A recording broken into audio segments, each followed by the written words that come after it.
aladin'ny fiangonana io kosa no etsika ny karakarainy FGKM mampotaka nosy fito fanantenana ny lahady lasa teo fotoana izay nentina nitrotroana-bavaka ny asan'ny fiangonana rehetra ity fotoana ity.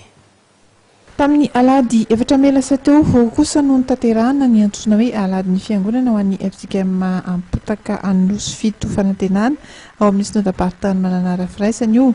Ny aladin'ny fiangonana dia andro iray natokana mba hitrotroana-bavaka manokana ny asan'ny fiangonana sady hitrotroana-bavaka ihany koa ny mpitandrina menakavy mitovy amin'ny alady mpitandrina izy amin'ny endriky ny fanam-pivavahana rano fanazavana.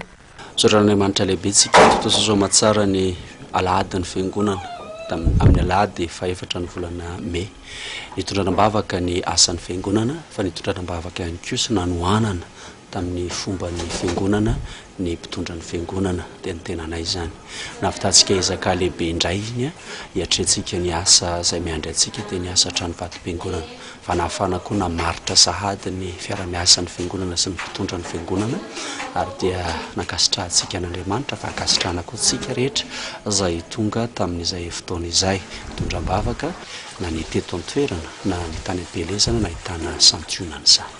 Manantena ny fifanohanantsika trany amin'ny asan'ny fiangonana indrindra moa ny ezakintsika zao dia ny fahavitan'ny asa trano vatom-piangonana fa ny fahavitan'ny asa rehetra izay hotokanantsika amin'ny faha 4 sy ny faha 7 volana Jolay ho avy zao. Ity no aladin'ny fiangonana izay nataon'ny fiangonana FGKM mampotaka anosy fito fanantenana hatramin'ny nanendrenan'ny mpitandrina Arakotoary Manananirina hitondra izany toerana izany.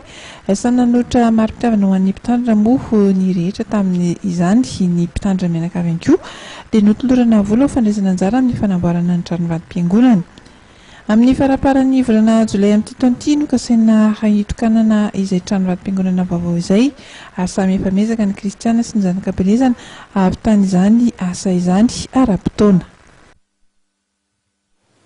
Toy ny sakalaka misy kosa dia ivoaka amin'ny rapitso indray zany ny larana vaovaon'ny gazety So ny larana fa 4 no aroso amintsika mpamaky azy ny tantaran'ny Madagasikara amin'ny alalan'ny Gisèle Rabesal no ibantoerana ao anatin'ity gazety ity azadino araka izany no manjifan'ny gazety ary toy izao ny lohateny misongadina. Dimy taona izao no niarako taminao niarady fagaty fampitantana tsy ny fandao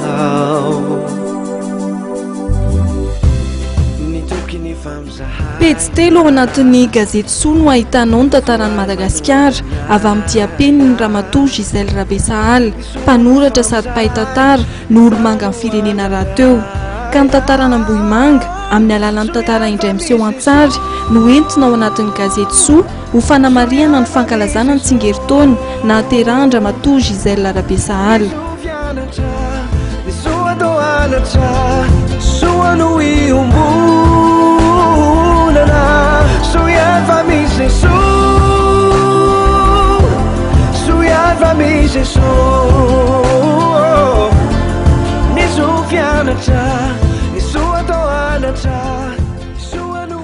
Akorizany anefa dia tsy ho adino ireo lohahevitra mahazatra anao ato anatin'ny gazety So toy ny lamaody izay anolorana anao indray ireo didina fitafiana fitondra amin'ny andro ririnina.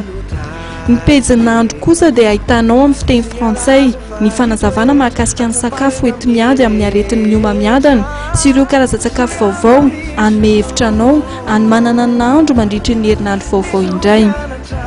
Ny pejy natokana ho an'ny lehilahy no amelabelarana ny lamaody vaovaon'ny solombolom-bava ary ahitana lahatsoratra mikasika ny fifandraisana eo amin'ny lahy sy ny vavy.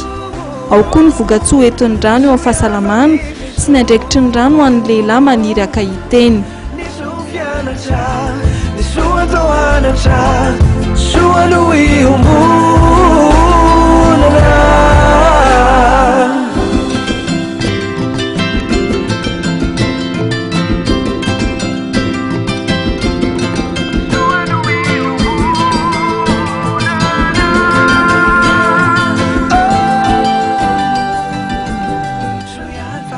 Votoaton-dohateny amindreo fa ato anatin'ny solarana 9 no ahitanao ny antsipirian-dahatsoratra rehetra.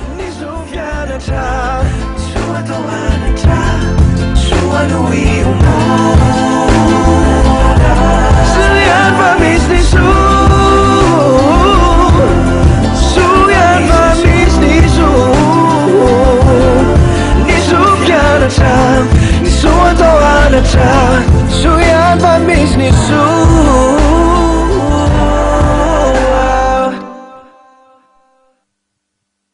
Fisaorana amin'ny tafitato vola sy toboko vavina atolotra ao nanaraka ny fampalalam-baovao teto amin'ny fahitalavitra ma-TV ho amin'ny rapitso amin'ny ora mahazatra ny valora rivatra ny fotoanantsika mametraka ny veloma mandra-pitafa ho amin'izay indray ary veloma tompoko.